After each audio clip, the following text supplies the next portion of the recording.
लाडली ड्रामे की अगली किस्त का नया टीजर आ चुका है, जिसमें आप देखेंगे कि घर में एक बार फिर से नाजो की वजह से लड़ाई शुरू हो चुकी है, क्योंकि सुंदस अपनी माँ से कुछ बातें शेयर करती है। हालांकि मुझे लगा था कि शायद नाजो ने बताया हो चचा को, और हो सकता है कि नाजो ही बताए, लेकिन फिलहाल तो जमाल साहब अपनी बेटी के सर पर हाथ रखते हैं कि इतना सब कुछ तुम्हारे साथ वहाँ पर हो गया और तुमने मुझे बताया तक नहीं।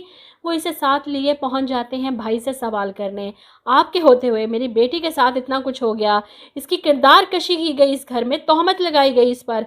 इसहाक साहब भाई को तसल्ली देते हैं कि अच्छा बुरा वक्त हर एक पर आता है, इसका ये मतलब नहीं कि, लेकिन जमाल साहब तो चीख पड़ते हैं कि मेरी बेटी के ससुराल पर इसमें जुल्म हो रहा है, तशद्दुद हो रहा है, और आप इसे अच्छा वक्त कह रहे हैं। ऐसे में अरसल अपने चचा को खामोश करवा देता है कि आपको इस बात की कतई इजाज़त नहीं दूंगा कि आप मेरे वालिद से इस लहजे में बात करें। मैं आपकी बहुत इज्जत करता हूँ, बेहतर होगा कि आप हमारे घर के मामलात से दूर रहें। शाजिया बेगम बोलती हैं, भाईजान आप तो सुंदस को अपनी बेटी कहते थे, तो आपने ये सब कैसे होने दिया इस घर में? क्यों नहीं मामले की तह तक पहुँचे कि ये किसकी साजिश थी?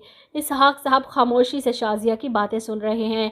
इन लोगों के जाने के बाद सबाहत बेगम खूब ववेला मचाती हैं, इसहाक साहब को कोसती हैं कि वो औरत इतनी बातें सुना रही थी और आप चुप करके सुनते रहे, आपने कभी भी मेरी साइड नहीं ली, मेरे घर में आकर तमाशा लगा कर गई, और आपकी ये बहू खामोशी से सुनती रही, जैसी माँ वैसी बेटी, कैसे खामोशी से तीली लगाकर चुप करके कोने में खड़ी रही।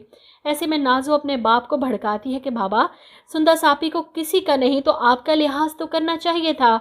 अब्बा जी मेरा ख्याल है कि इस घर में किसी को भी सुंदस आपी से बात नहीं करनी चाहिए। उमर को भी शदीद गुस्सा है, ये जो कुछ इस घर में हो रहा है ये सुंदस की वजह से हो रहा है। ऐसे में मरियम परेशान, सुंदस अब निशाने पर है नाजो के, जैसे पहले ये थी।